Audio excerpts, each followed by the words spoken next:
Un voyage des plus énigmatiques pour le journal en ligne Algérie Focus. Mais qu'est-ce qui motive le déplacement pour quelques heures du président Hollande à Alger? C'est aussi interrogé le quotidien El Watan pour confirmer et appuyer une coopération économique, pour l'interrogation, pour convaincre les autorités algériennes de s'impliquer davantage dans le règlement des conflits régionaux. Autre point d'interrogation, la presse algérienne avait hier du mal à comprendre le déplacement de François Hollande en Algérie. Le site de l'Élysée lui parlait d'une visite de travail et le déplacement ne durait que quelques heures. L'actualité d'hier aura en tout cas largement rattrapé cette visite officielle. Entre la mort du djihadiste algérien Mokhtar Belmokhtar, le double attentat au Tchad et la situation toujours très critique en Libye, la sécurité au Sahel préoccupe les autorités françaises et algériennes. Mais quelles autorités algériennes? Depuis la réélection en avril 2014 à 77 ans et pour un quatrième mandat du président algérien Abdelaziz Bouteflika, la politique algérienne semble suspendue à l'état de santé précaire de son président et avec la chute des cours du pétrole, la situation économique de l'Algérie aujourd'hui chancelle. Hier, Libération titrait alarmiste la grenade algérienne alors que la Croix dressait le portrait d'une population formée d'atouts touristiques et de start-up en devenir et titrait quand l'Algérie s'éveillera. Alors, qui croire? L'Algérie est-elle de nouveau au bord de la crise? Comment comprendre l'invitation d'Abdelaziz Bouteflika à François Hollande? Et dans une région frappée par l'essor des groupes terroristes, la France et l'Algérie peuvent-elles installer les conditions d'un retour à la stabilité? Pour essayer de répondre à toutes ces questions nombreuses, il nous faudra bien jusqu'à 8h45 pour démêler tout cela. Nous recevons ce matin Akram Belkaïd, bonjour. Bonjour. Journaliste, reporter, indépendant. Vous collaborez régulièrement au Monde diplomatique, à Orient 21. Vous avez aussi publié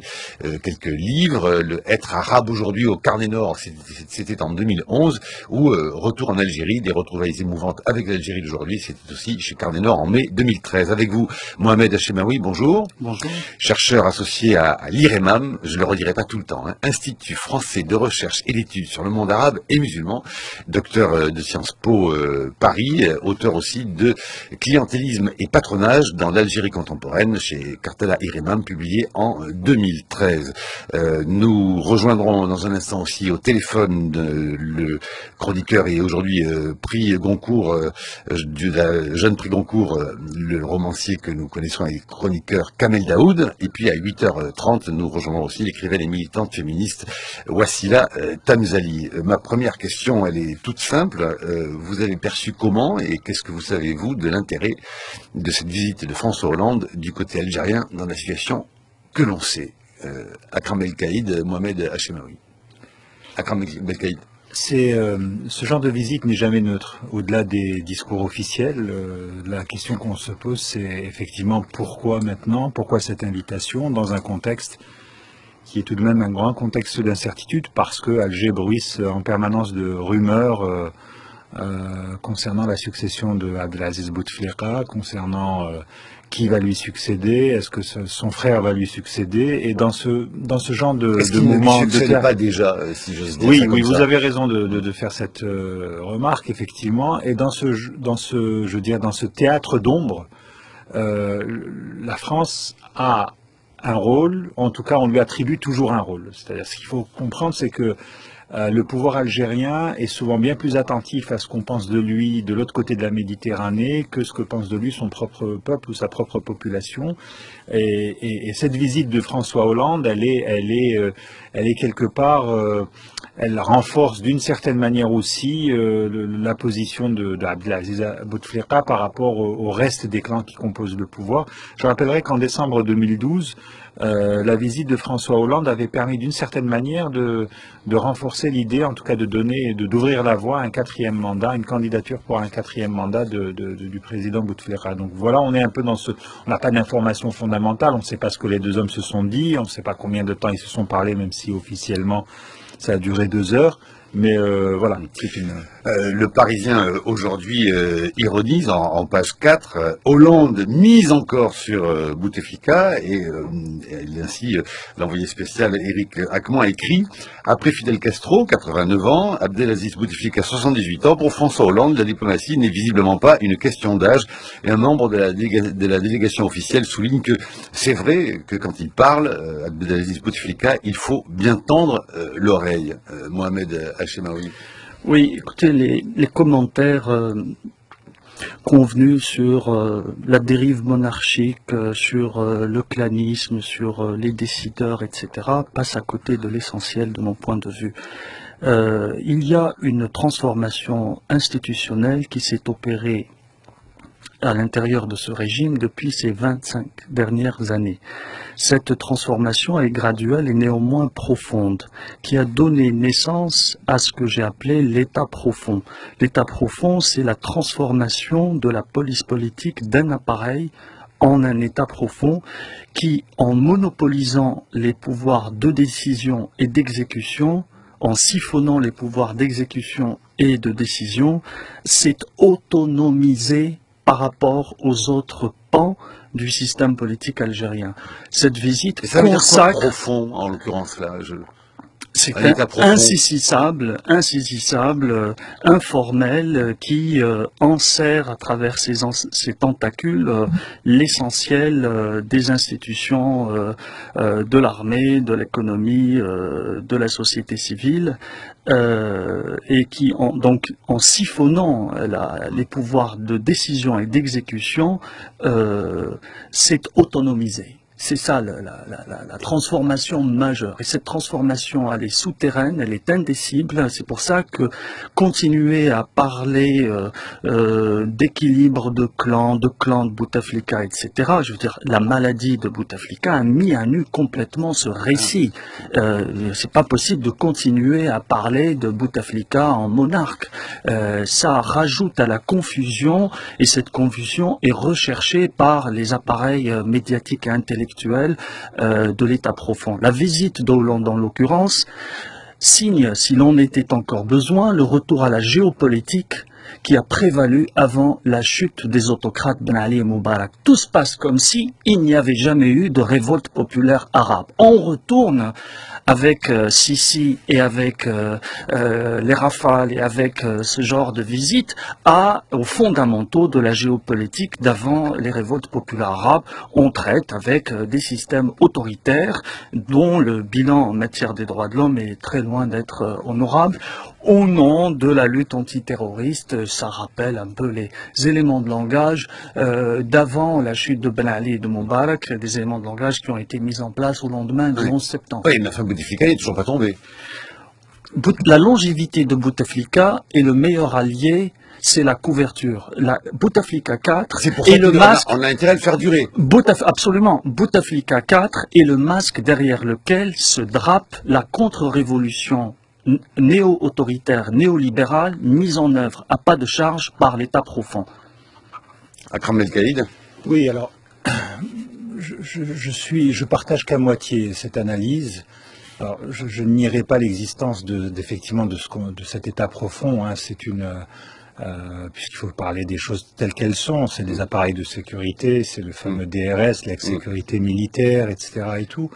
Mais je voudrais aussi dire que je n'accorde pas non plus à cet état profond une totale cohérence et une totale infaillibilité. C'est-à-dire que l'Algérie est tout de même gérée au jour le jour.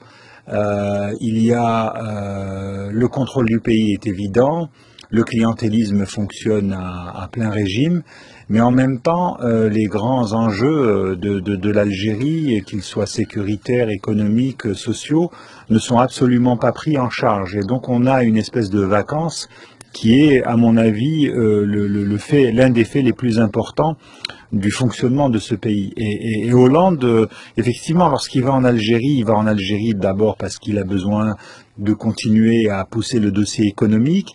Il a aussi besoin de trouver des interlocuteurs parce que ce qui n'a pas été dit, en tout cas c'est pas suffisamment dit, la France a vraiment besoin de l'Algérie au Sahel, qu'il s'agisse du Mali, mais aussi, c'est la grande question, ces pressions récurrentes sur l'Algérie pour qu'il y ait une intervention algérienne en Libye. Parce que la Libye inquiète beaucoup de monde. La Libye, vous avez parlé tout à l'heure des dirigeants âgés. On pourrait ajouter le président Béchir Saïed en Tunisie. Et en Tunisie, il y a beaucoup de voix qui s'élèvent, des voix qui demandent à la France de l'aider à convaincre l'Algérie d'intervenir en Libye. Et à cela, la position algérienne continue à être d'une grande prudence, ou en tout cas d'un refus d'envoyer des troupes en Libye. Dans la tribune du quotidien d'Oran que François Hollande a publiée, le président de la République française parle du terrorisme, du Mali, de la Libye, des migrants.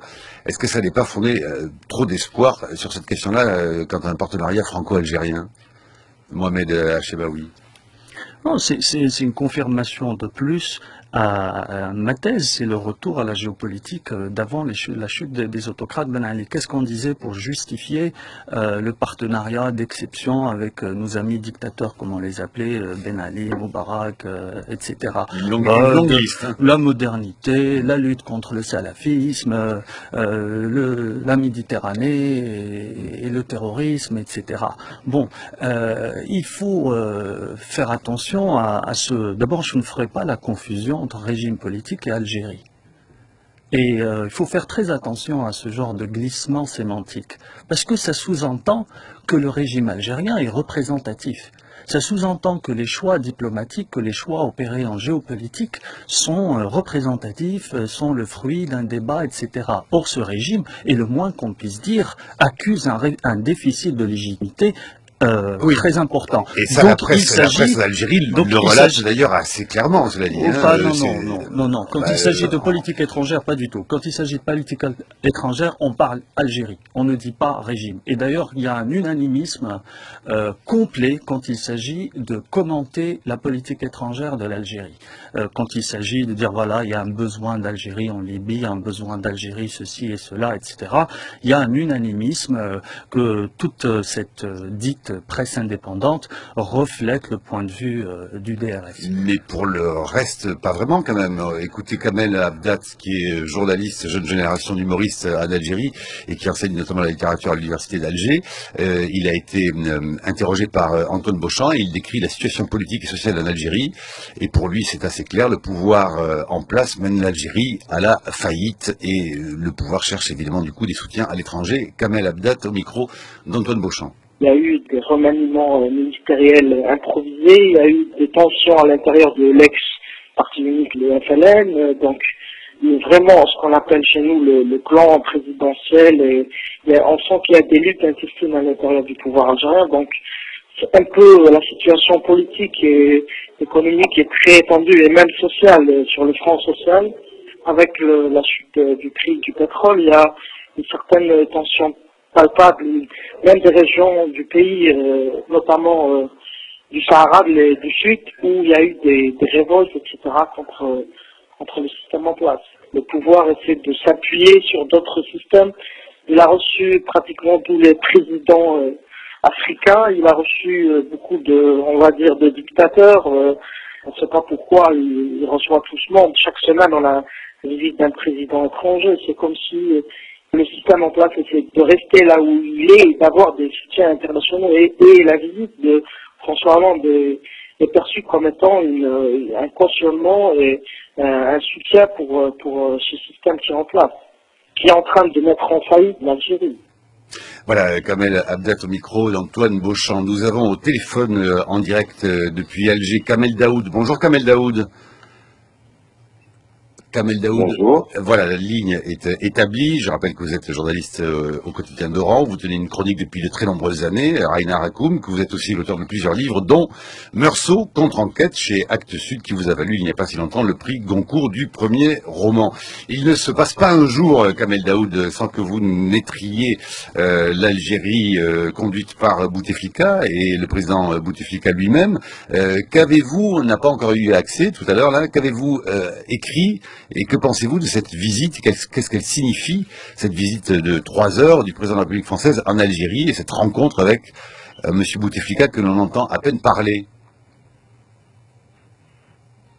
Écoutez, pour ce que j'ai écrit une chronique qui a été publiée hier qui s'appelait L'effet de Gaulle sur la psychologie du décolonisateur, en parlant du bénéfice en politique interne qu'obtient chaque fois le régime algérien quand il est un petit peu en manque de légitimité, que cette légitimité lui soit redonnée encore une fois par la visite d'un président français. Maintenant, pour le sens de cette visite, je pense que cela a été dit et redit en Algérie. On sait tous que le bénéfice est de politique interne, de légitimité et de crédit vis-à-vis des adversités internes au régime. Donc, pour moi personnellement, je pense que ça tombe encore une fois dans la routine des rapports algéro-français. C'est-à-dire qu'on parle de relance, on choisit le mot. Le mot actuellement, c'est une amitié exigeante. Alors, il y a quelques années, c'était refondation. Et que chacun va repartir vers son pays avec le bénéfice qu'il a escompté ou qu'il a fini par cueillir Hollande avec ce qu'il a voulu par cette visite, et l'Algérie, enfin le régime algérien avec ce qu'il récolte avec cette visite, et on va se tourner le dos encore une fois pendant quelques temps, encore en attendant la prochaine refondation, la prochaine revisite, la prochaine refondation des liens. Donc la ligne est très mauvaise, on va voir si ça s'améliore, mais sinon on vous rappellera plus tard. Ça veut dire quoi? Rien de nouveau sous le soleil? Kamel Daoud. Je ne pense pas qu'on soit, je ne pense pas qu'il y ait du neuf. Je pense que chacun vient pour ses propres calculs et repart avec ses propres bénéfices. Je ne pense pas qu'il y ait du neuf. J'ai dit qu'il y a quelques années, on parlait de refondation. Maintenant, on parle d'amitié exigeante. Dans quelques années, on va trouver d'autres mots. Mais je ne pense pas qu'on avance.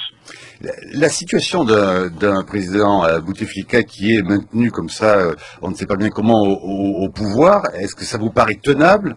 Et puisqu'il ne faut pas confondre, nous disait Mohamed Achelaoui, les dirigeants algériens et l'Algérie, est-ce que la société algérienne aujourd'hui serait, je sais pas, en état de mécontentement, qui sait, de révolte, de soulèvement? Comment est l'atmosphère aujourd'hui en Algérie par rapport à cette situation? Non, le but tragique, ce n'est pas l'atmosphère des Algériens, parce qu'on est dans une situation de précaire qui dure depuis très longtemps. Ce qui est tragique, c'est l'effondrement de l'État algérien et du régime algérien et du pouvoir algérien. Depuis quelques années, on assiste à un véritable effondrement, mais vraiment. C'est l'idée même de l'État, l'idée même de pouvoir qui est en train de disparaître, l'idée même du régime qui est en train de se dissoudre. Et ça, je trouve ça très très grave. Quand on arrive à une situation de non-État, de non-présidence, de non-régime et de non-pouvoir, et la conséquence peut être, peut être tragique, dramatique, violente, et à n'importe quel moment. C'est ça ce qui est le plus tragique. C'est cette disparition de la notion de l'État et de la notion de pouvoir. Les Algériens, vous savez, nous avons rêvé d'avoir un État, nous ne l'avons pas eu. À un moment, on s'est contenté d'avoir un régime. Maintenant, même ce régime est en train de disparaître au profit de petites manœuvres très planiques, très réduites et très personnelles. On dit que la baisse du prix du pétrole, que le pétrole pas cher, conduirait l'Algérie à des difficultés économiques qui, là aussi, pourraient provoquer des troubles et pourraient avoir des conséquences sociales, Kamel Daoud. Écoutez, je ne suis pas économiste, mais bon, je pense que c'est de l'ordre de l'évidence de dire que le régime, enfin ce régime-là, cette équipe-là, cette famille-là qui contrôle le pouvoir en Algérie, elle tient par un effet de clientélisation des Algériens, c'est-à-dire parce qu'on donne de l'argent, on achète du temps. Et elle tient aussi par le fait qu'il y a eu des crashs, des printemps arabes un peu partout, ça lui donne une petite position d'utilité et d'éléments de stabilisateurs vis-à-vis de l'opinion internationale. Mais il suffit que le régime n'ait plus les moyens d'acheter le temps et d'acheter cette fameuse paix sociale, cette stabilité, pour que tout s'effondre. Et donc tout tient au pétrole, qu'on le veuille ou pas. Merci Kamel Daoud de nous avoir rejoint par téléphone en direct depuis Alger. Je rappelle qu'on peut vous lire, bien sûr, il suffit de googliser votre nom et de faire Raina Raikoum et on tombe évidemment sur vos chroniques. Un petit mot de commentaire, on arrive à la fin de la première partie, Mohamed Achemaoui. La puissance de l'État profond se nourrit de l'affaiblissement des institutions civiles de l'État. Si on n'a pas compris ça, on n'a rien compris. Akramel, 8h et presque 17 minutes, votre chronique, Brice Couturier. Bonjour Marc. Comme il paraît loin le printemps des révolutions arabes, on demandait pourquoi l'Algérie ne bouge-t-elle pas? Est-elle traumatisée par la guerre avec les islamistes des années 90 au point d'hésiter au seuil de la démocratie?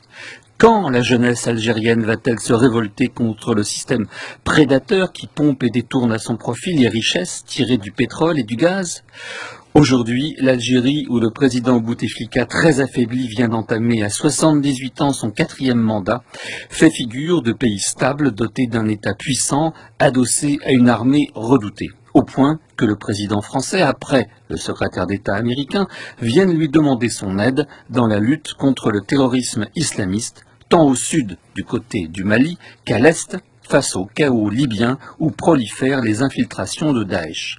Mais cette apparence de stabilité dissimule un État plus fragile qu'il n'y paraît. Le remaniement ministériel important qui a eu lieu en mai, 10 ministres ont été priés d'abandonner leur portefeuille, dont ceux de l'Intérieur, des Finances et de l'Énergie, excusez du peu, des hommes nommés l'an dernier mais fortement soupçonnés d'avoir trempé dans des affaires de corruption. Derrière ce théâtre d'ombre, la lutte pour le pouvoir et l'accaparement de la rente pétrolière se poursuit sourdement entre le clan présidentiel, le FNL, l'armée et le département du renseignement et de la sécurité, le DRS. Le général Touati, considéré comme proche du DRS, a été démis par la présidence de son titre de conseiller à la défense et le numéro 2 du DRS, Atman Tartag, a été démis de ses fonctions lui-même également. Le DRS a répliqué en dénonçant la corruption au sein du gouvernement, d'où la chute de ministres. Abdelaziz Bouteflika a montré qu'il tenait encore le FNL en faisant tomber Abdelaziz Belkadem à l'automne dernier. Officiellement donc, le président préside et la succession de Bouteflika n'est pas ouverte. En fait, le maintien du vieux président au palais Zeralda arrange tout le monde, mais dans l'ombre, cela s'agite. Car c'est le calme avant la tempête et bien des choses laissent penser que la succession de Bouteflika ne se fera pas de manière pacifique et tranquille. C'est que le pouvoir ne peut plus acheter la paix sociale avec les revenus du gaz et du pétrole comme il l'a fait constamment dans le passé. Avec la chute des cours, l'économie algérienne, entièrement dépendante de l'exportation des hydrocarbures, est en train de s'effondrer littéralement. L'État algérien, habitué à un haut niveau de dépenses publiques, en dépendait pour 70% de ses revenus. Or, pour la première fois l'an dernier, la balance commerciale du pays a été déficitaire d'environ 2% du PIB, et ses réserves de change, si elles demeurent substantielles, fondent à grande vitesse. Pour compenser la baisse de sa production, l'Algérie s'est lancée dans la prospection du gaz de schiste, ce qui a provoqué des émeutes dans les régions concernées, notamment à Ain Salah. Depuis 2011, le gouvernement promet d'amender la Constitution afin de libéraliser le régime, mais on ne voit rien venir et l'opposition refuse de participer à la discussion.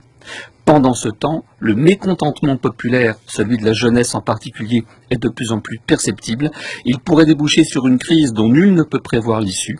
François Hollande aura été bien inspiré de ne pas apparaître comme cherchant à peser sur la vie politique intérieure algérienne, mais qu'a-t-il obtenu concernant l'endiguement du djihadisme au sud et à l'est? L'Algérie peut-elle protéger la petite Tunisie de son dangereux voisin? Et quid de l'après-Bouteflika? La chronique de Brice Couturier à retrouver sur franceculture.fr. Akram Belkaïd, Mohamed Achebaoui, commentaires, désaccords, accords, rectificatifs. Non, si vous le permettez, j'aimerais rebondir sur la question économique. C'est pas toujours la plus appétissante, mais tout de même, je pense que dans un pays bien géré, un baril à $50 ne devrait pas normalement poser de problème au régime algérien. Le problème réside dans la manière dont ont été employées les ressources pétrolières au cours des 15 dernières années, avec une profusion de projets, avec des dépenses importantes, avec une transformation encore plus substantielle de l'économie algérienne en économie de bazar, c'est-à-dire d'importation, je dirais, frénétique et systématique. Il suffirait pas de grand-chose pour rationaliser cette économie et faire en sorte qu'un baril de $50 ne soit pas trop douloureux. Le problème aujourd'hui, c'est qu'effectivement, beaucoup de projets ont été lancés. Ces projets étant, comme on le sait, toujours susceptibles de générer de hauts niveaux de corruption. Et il y a par exemple un débat sur la grande mosquée d'Alger, que beaucoup d'Algériens aimeraient voir stopper, parce que c'est un projet quasi pharaonique, qui va coûter beaucoup d'argent à l'Algérie, à un moment où d'autres infrastructures tombent en ruine, notamment les hôpitaux par exemple. Mais ça démontre aussi l'état de déliquescence, c'est ce que disait Kemal Daoud tout à l'heure, l'état de déliquescence des institutions. C'est-à-dire que par rapport à la période même des années 90 où la violence terroriste a fait vaciller l'État algérien, aujourd'hui on a la sensation que derrière une façade effectivement de stabilité, de pseudo-stabilité, tout s'effrite. que c'est un État qui est en train de s'effondrer, mais doucement. Et ça peut déboucher sur quoi? Tous les scénarios, ce que j'ai écrit, et je le dis souvent, on est dans un entre-deux. Moi, je n'exclus pas une nouvelle phase de violence qui serait cette fois-ci encore plus terrible que ce que nous avons vécu dans les années 90. Et c'est pour ça que beaucoup de gens souhaitaient, d'une certaine manière, qu'on en arrive à une transition négociée, on prenne conscience du danger. Or, là, nous allons, l'Algérie, dans un élan, je dirais parfois d'aveuglement total, va vers le mur. Tout le monde le dit, tout le monde le sait, mais dès lors qu'on le dit publiquement, ça génère des réactions je dirais de chauvinisme ou de nationalisme mal placé. Or, une nouvelle phase de violence n'est absolument pas à exclure dans les prochaines années, malheureusement. Mohamed Hachemaoui. Oui, la critique de l'économie rentière que l'on entend ces derniers temps avec insistance, promue qu'elle est par des experts, des communicants néolibéraux, passe sous silence l'essentiel, à savoir l'autoritarisme sous-jacent à cette économie, à cette formule économique. Je m'explique.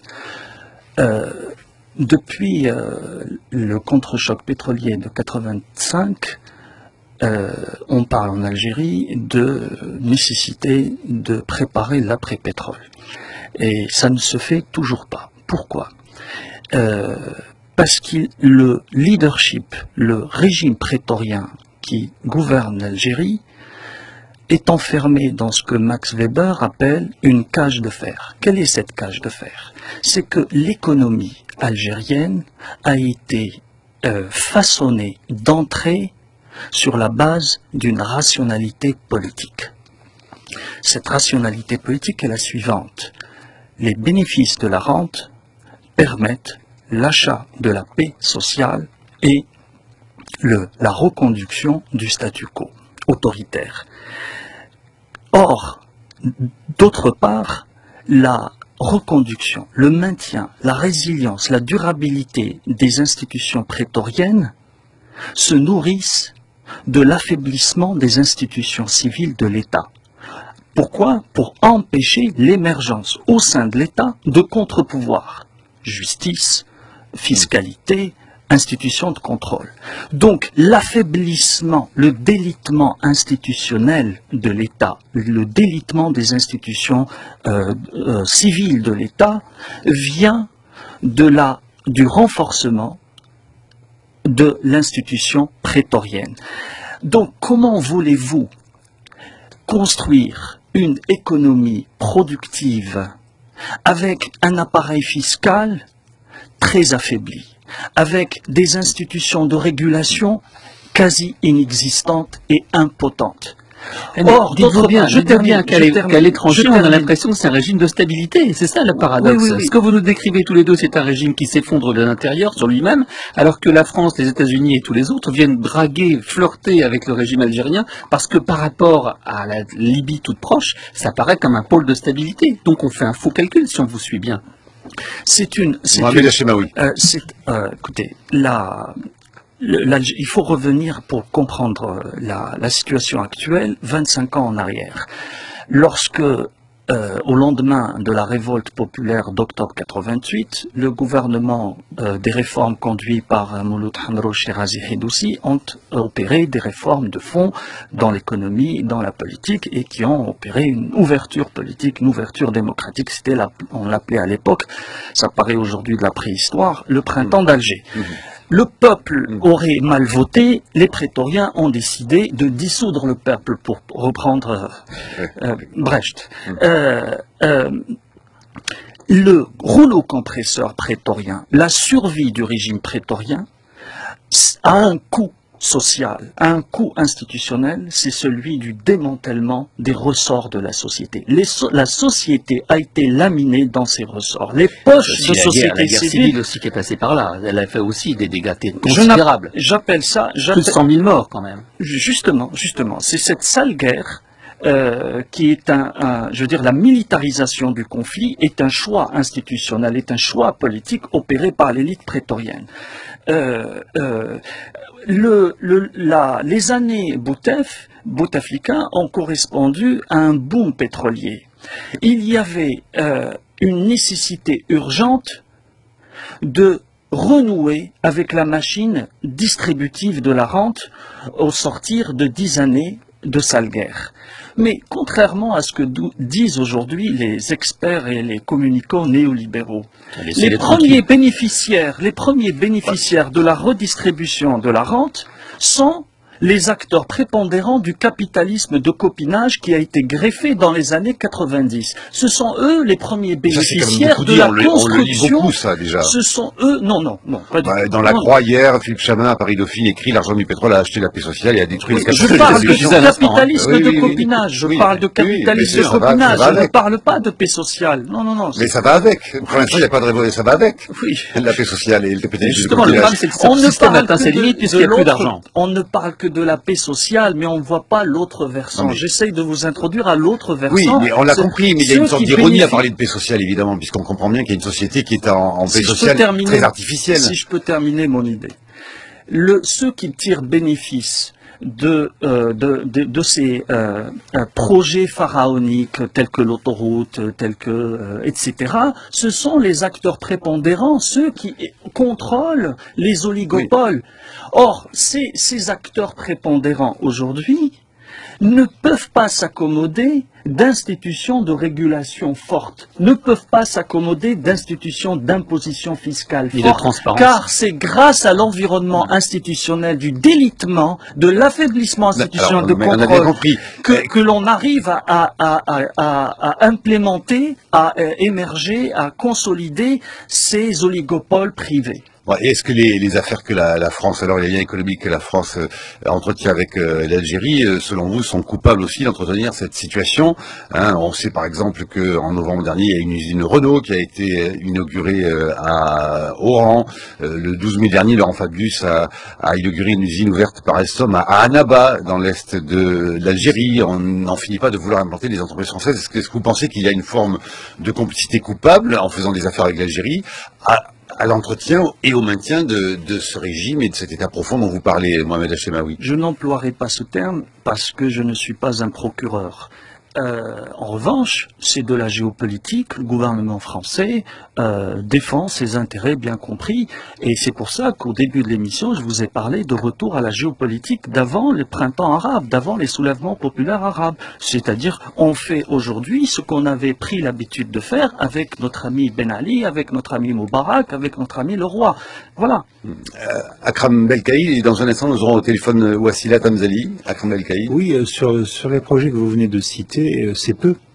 C'est peu, eu égard au potentiel, je dirais, à la fois industriel de l'Algérie, qui est quand même un pays qui a énormément de potentialité. On se rend compte que, y compris les projets, alors on peut discuter du bien fondé de ce qu'était la vision d'une Algérie industrielle dans les années 70, des fameuses industries industrialisantes. Aujourd'hui, l'Algérie n'est rien d'autre qu'un immense comptoir. C'est un pays qui est destiné à importer beaucoup de choses. On trouve des denrées alimentaires venues d'un peu partout. C'est un débouché pour des productions excédentaires qui ont lieu en Occident et qui effectivement profitent à une partie de la population. Et le débat, il est là. Et puis, pour en revenir à la question du gaz et du pétrole de schiste, là, pour le coup, par contre, il y a un vrai souci dans la relation entre l'Algérie et la France. C'est-à-dire qu'il est tout de même assez inadmissible que la France interdise la fracturation hydraulique chez elle, ça, et qu'elle incite notamment de certaines entreprises, notamment Total, à aller faire ça en Algérie, avec bien entendu l'aval et les bras grands ouverts du régime algérien. Je pense que pour revenir aussi sur la question de la stabilité régionale, on sent aussi le désarroi des partenaires occidentaux, en tout cas des pays occidentaux, par rapport à cette région-là, parce que se baser, de faire de l'Algérie aujourd'hui le relais, aller vers lui en lui demandant, aller vers elle en lui demandant d'intervenir ici ou là, montre bien que nous sommes dans une situation qui est explosive. C'est-à-dire que quand on regarde la carte... Mais l'armée algérienne, c'est du sérieux. Hein, oui, mais attendez... Dans la région, c'est la seule armée... un pays, c'est du sérieux, je ne sais pas. Oui, je ne sais pas parce que... Là aussi se poser la question, qui sait? Je ne sais pas. Bon, certes, l'Algérie est le 8e importateur mondial en termes d'armement. La facture de défense ne cesse de grimper. On se demande pourquoi d'ailleurs. 6% du PIB. Voilà. Et par contre, je ne sais pas demain ce que va être une intervention. On sait très bien qu'une intervention au-delà de ses frontières peut générer énormément de contre-coups, y compris sur le plan intérieur. Donc c'est pour ça que... Enfin, au Mali, l'armée algérienne vous aide. Il n'y a pas officiellement, il n'y a pas un soldat algérien qui intervient au-delà des frontières algériennes. C'est la grande doctrine de non-intervention et de non-ingérence. Je voudrais que nous rejoignions, elle nous attend au téléphone depuis Alger en direct. Wassila Tamzali, bonjour Wassila Tamzali. Bonjour Marc. Quel est votre diagnostic à vous de l'Algérie d'aujourd'hui avec cette visite, on le sait, du président de la République française, mais enfin, ce n'est pas l'essentiel, évidemment. On parle d'un État au bord de la crise de nerfs, d'autres disent que ça prendra du temps. Akram El Kaïd a l'air de dire qu'on n'est pas à l'abri de quelque chose qui pourrait devenir tumultueux, pour employer quelques litotes. Qu'en pensez-vous, vous, et comment voyez-vous la situation et la société algérienne aujourd'hui, Wassila Tamzali? D'abord, je dois dire que j'ai écouté avec attention toutes les interventions des 4 amis, d'ailleurs, que je connais bien, les 3, et je ne sais pas si on a progressé dans la connaissance et l'éclaircissement du sujet. Personnellement, je vis à Alger, au sein de, pas la société en général, mais dans un peu le milieu dans lequel je vis, je m'occupe de gens qui sont plutôt dans ce qu'on appelle la société civile aujourd'hui.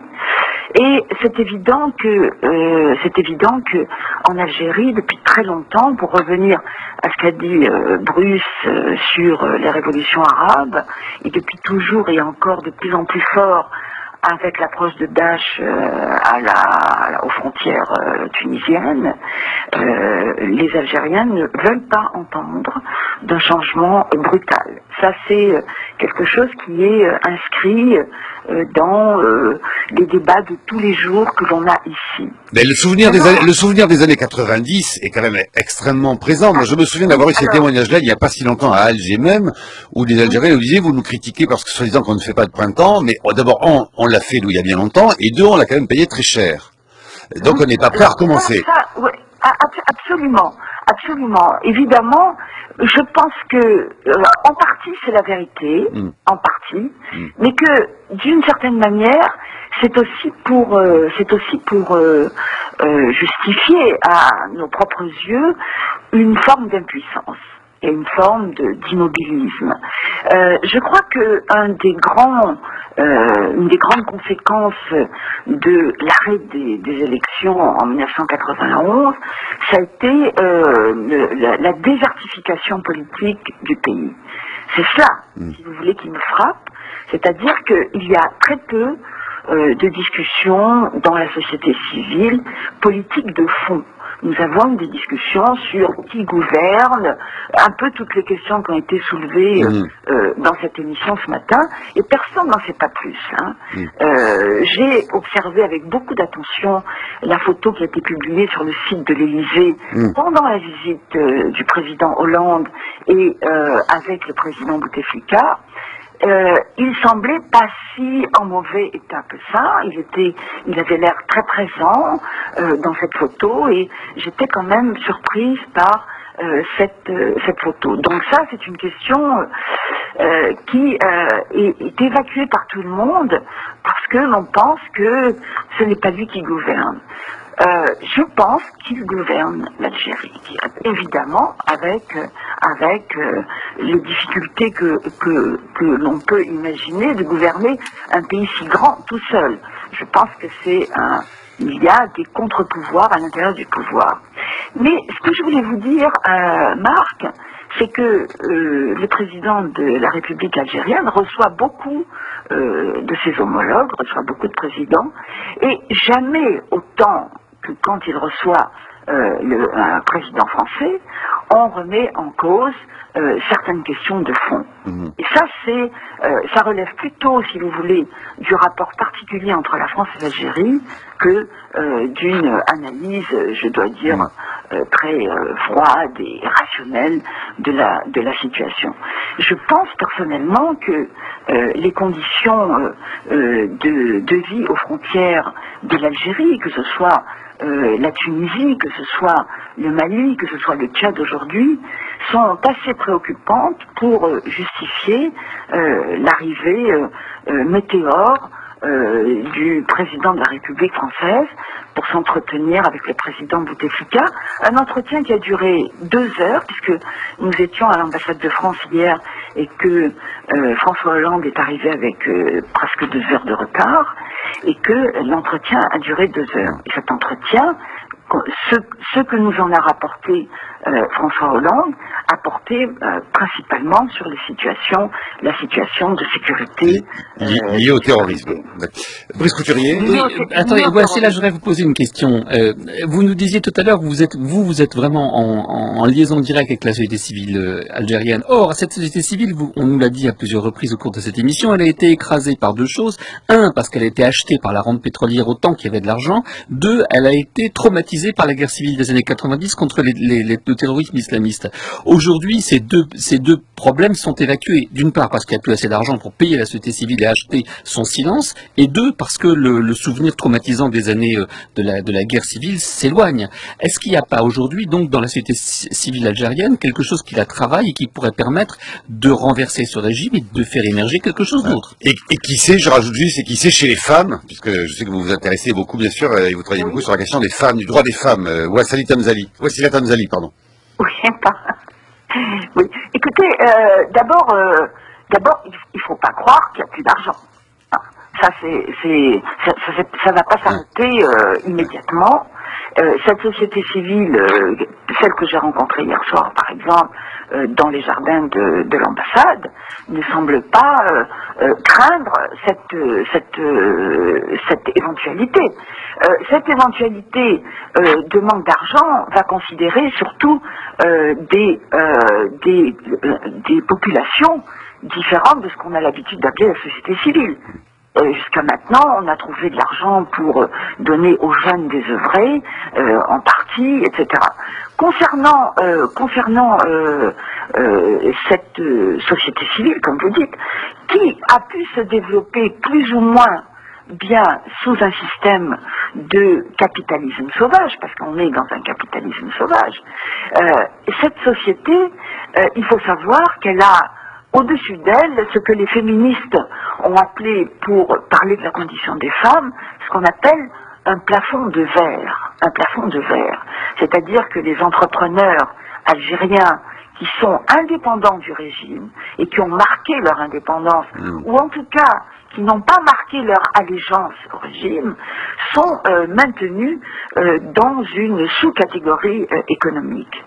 Pour être dans la catégorie qui peut jouer un rôle sur le plan économique, il faut se rapprocher du régime, et il faut être dans les grosses affaires qui entourent le régime et qui consolident le régime. Je pense, si vous voulez, que au-dessous, si vous voulez, de cette société civile, c'est-à-dire celle qui écrit, celle qui publie des livres, celle qui s'occupe des grandes institutions sans être complètement plaquée au régime, parce que l'Algérie, même si mon ami Mohamed dit qu'il n'y a pas d'État, ou que l'État est profond, il y a quand même des institutions du pays qui fonctionnent avec des fonctionnaires qui sont des fonctionnaires honnêtes et qui essayent de faire leur travail, difficilement, c'est vrai, mais qui essayent de faire leur travail. Il ne faudrait pas avoir une idée monolithique de l'Algérie. Il y a dans ce pays 40 millions d'Algériens qui essayent de vivre, qui essayent de créer, qui essayent de réfléchir. Et je pense que ce serait avoir une vision tout à fait, du coup, alors totalitaire, que de réduire cette Algérie, cette société qui est une société en pleine mutation, Merci. Oui, mais la pendule tourne, Wassila Hamzali. Oui, je sais qu'on n'a pas beaucoup de temps.